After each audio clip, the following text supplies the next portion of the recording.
अस्सलाम वालेकुम। मैं अमजदुल्ला ख़ान, स्पोक्समैन एमबीटी, दारुल अमान पे जो प्रजा दरबार चलता है वहाँ से मैं मुखातिब हूँ।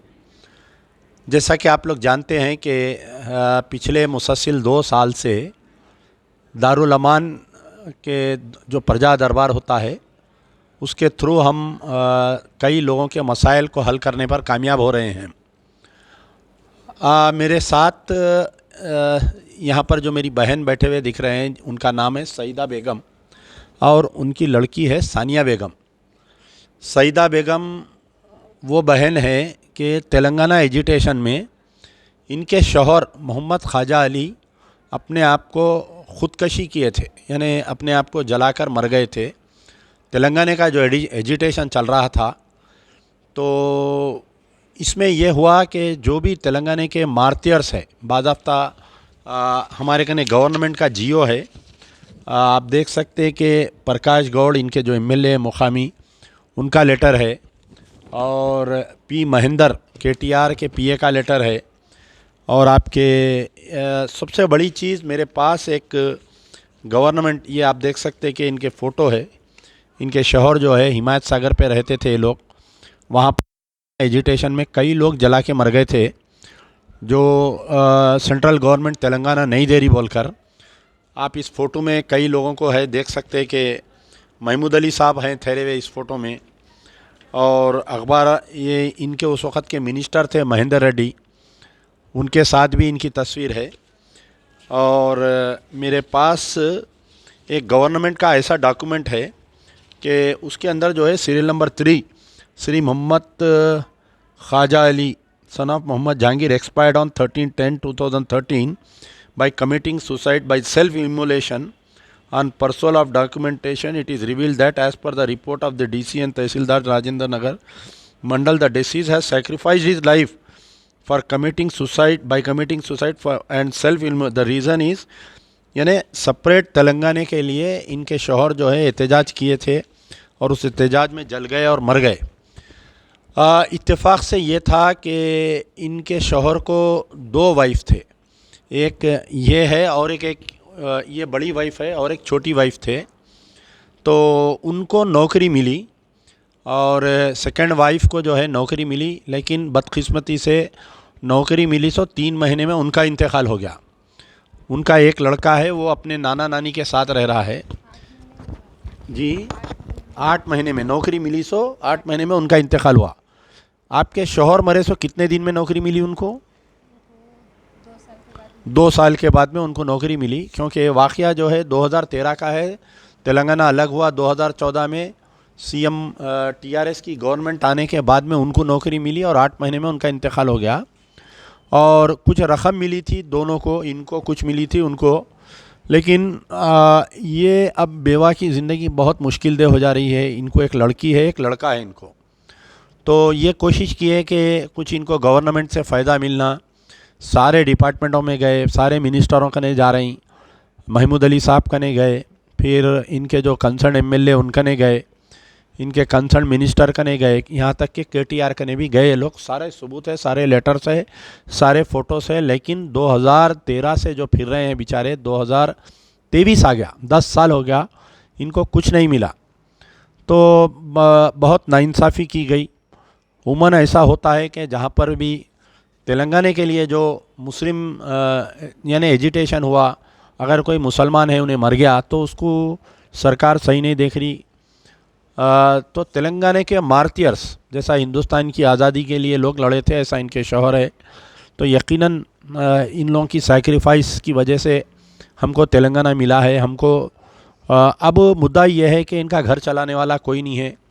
ये बेचारों के भी जब तक हाथ होते थे ये घरों में काम करके कर रहे थे, अब ये ख़ुद पेशेंट हो गए, इनसे उतनी मेहनत नहीं हो रही। बच्ची की पढ़ाई का है, बच्चे का है, देखते देखते बच्ची की शादी आती, तो एक तो घर से बहुत परेशान है। तो मैं ये बोल रहे थे कि साहब मुझे कहीं एक रहन का अगर घर दिला दे तो मैं जो है कम से कम किराए से बच सकती हूँ। तो मैं इनसे बोला कि आप कोई घर है तो देख लीजिए, जो भी है हम दिला देते। तो ये जो है एक घर देखे हैं रहन के लिए तकरीबन 5 लाख रुपए उसकी कीमत है। यकीनन रकम बड़ी चीज़ है, लेकिन मैं उम्मीद करता हूं कि हमारे तेलंगाना के चाहने वाले, क्योंकि इस शख्स ने अपनी जान दी है तेलंगाना के लिए। अब उस बहस में मैं नहीं जाना चाह रहा हूं कि यह वाक़या सही हुआ या गलत हुआ। जो भी होना था हो गया, क्योंकि अब परेशानी में उनकी बेवा और उनकी बेटी और बेटा है। तो हमारी गुजारिश है कि इनकी मदद करिए। इनका गूगल पे नंबर है 9182703234 इनका नंबर है। ये अगर इनके अकाउंट में रकम जमा होने के बाद में मैं ख़ुद इनके मकानदार से मिल के उसको कम से कम एक 5-6 साल का हम अग्रीमेंट कराएंगे और वो रहन का घर दिलाएंगे हम इनको। और फिर बाद में देखेंगे इंशाल्लाह, जब भी इनकी लड़की की शादी वगैरह तय होंगी दोबारा हम आपके दरमियान आएंगे। और ये रकम जमा होने में यकीनन वक्त लगेगा, लेकिन इंशाल्लाह मुझे उम्मीद है कि जल्द से जल्द इनका काम होगा। मैं सईदा बेगम से गुजारिश करूंगा कि आपसे अपील करें। पूरी डिटेल बोलो। अस्सलामुअलैकुम। मेरे घर वालों का 9 साल हुआ जला के तेलंगाना के वास्ते जला के उन्होंने शहीद हो गए। जब से वालदा वालिद थे मेरे, वालदा वालिद पाले मेरे को 2 साल हुआ उनका इंतकाल हो गया। जब से मैं बहुत परेशान हूँ, मेरे को घर का किराया नहीं निकल रहा, बहुत परेशान हूँ मैं। बच्चा एक है मेरे को, वो भी उम्र कम है मेरे बच्चे की, 18 साल का है मेरा बच्चा। मैं बहुत परेशान हूँ। मैं साहब कन फिर रही थी, साहब मेरे को बोले परेशान नको हो, मैं करता हूँ कुछ तो भी बोल के बोले, हिम्मत दिए मेरे को, उनका बहुत बहुत शुक्रिया। नहीं, आप ये घर आप मकान अलाट करो बोल के, आप मदद करो बोल के गवर्नमेंट के किसकने गए आप? मैं यहाँ पहले कविता मैडम के पास गई। कविता मैडम के पास जाके बोली पीए को मैं बहुत परेशान हूँ, मेरे वालदा वालिद का इंतकाल हो गया, मेरे को डबल बेडरूम देते बोले, नहीं दिए। बोले तो नहीं अम्मा देते, तुम्हारे को सब्र करो बोले। फिर उसके बाद प्रकाश गौड़ के पास जाओ बोले, प्रकाश गौड़ के पास भी मैं 1 महीना फ्री, मैं उनके पास भी फ्री। फिर उसके बाद उनका KTR साहब के ऑफिस को 1 साल के करीब फ्री। मैं खाली फिरने में मेरे पैसे कितने के वो हो जा रहे, सब जगह फ्री। मैं बेजार हो के आखिरी में मैं अमजदुल्ला साहब के पास आई। मैं वहाँ बहुत फ्री में फिर के बेजार हो के मैं यहाँ आई।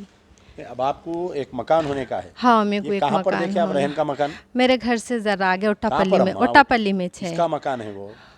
उन्होंने आपको 1 महीने का टाइम दिया? हाँ, 1-1.5 महीने का टाइम दिया। 1.5 महीने में आपको पैसे जमा करना? हाँ साहब।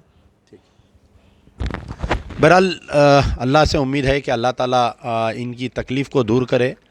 और अगर कोई साहिब खैर हैं जो हर महीना इनको अनाज दे सकते हैं, क्योंकि हमारे जो भी प्रजा दरबार में हम अपील करते हैं, कई ऐसे अल्लाह के लाल हैं जो बेवा है। ख़ास तौर पर हमारे पास एक यंग विडो बोल के एक सब्जेक्ट है, जिसमें जो कम उम्री में जो ख़वातीन बेवा हो जाते हैं, वो लोग दूसरी शादी नहीं करते क्योंकि बच्चे छोटे रहते हैं। अब ऐसे एज में भी, जैसा भी इनका केस है कि ये किसी से शादी भी नहीं करते, बच्चों को देखना रहता, तो कम से कम इनका किराया और इनके घर के अखराजात के ख़र्चे अगर कोई उठा लिए, कोई इनको परमानेंट डोनर मिल गया या कोई हर महीना इनको अनाज ला के दिए घर पे, तो बहरहाल गुजारिश है आप लोगों से। मैं दोबारा इनका नंबर रिपीट कर रहा हूँ, 9182703234 है। यकीनन ये 2 साल के प्रजा दरबार में ये एक रेयर केस है कि तेलंगाना के लिए शहीद होने, हम तो वाकई में फ़ख्र कर रहा हूँ। और क्योंकि मुसलमान बहुत एजिटेशन किए हैं तेलंगाना के लिए। ये और बात है कि आज हमको नज़रअंदाज किया जा रहा है, लेकिन हमारी तारीख़ है कि हमने तेलंगाना के लिए बहुत जिद्दोजहद की है। मैं ख़ुद कई मीटिंगों में जाते थे, हम ख़ुद कई धरनों में गए, हम ख़ुद कई पुलिस के लाठियाँ खाए, हम ख़ुद कई केसेस में बुक हुए, कई बार जेलों को गए। तो बहरहाल मंजिल उन्हें मिली जो शरीक सफ़र ना रहा। ऐसे लोगों को मंजिल नहीं मिल रही। तो अगर हमारा वीडियो कोई TRS के लीडर देख रहे हैं, इनकी मदद करना चाहते हैं, तो इनको ले जाइए, ले जाकर इनको CM के टेबल पे बिठाइए, फ़ख्र से बोलिए कि ये हमारी तेलंगाना की शहीद हुई सो बेवा है, उनको आप मदद करिए। तो मैं उम्मीद करता हूँ कि इनको रहन के घर का हम कोशिश करेंगे इंशाल्लाह। और जो भी अनाज पानी का है, कोई साहिब खैर, इनसे कांटेक्ट करके इनको मदद करेंगे। शुक्रिया। यार जिंदा सोबत बाकी।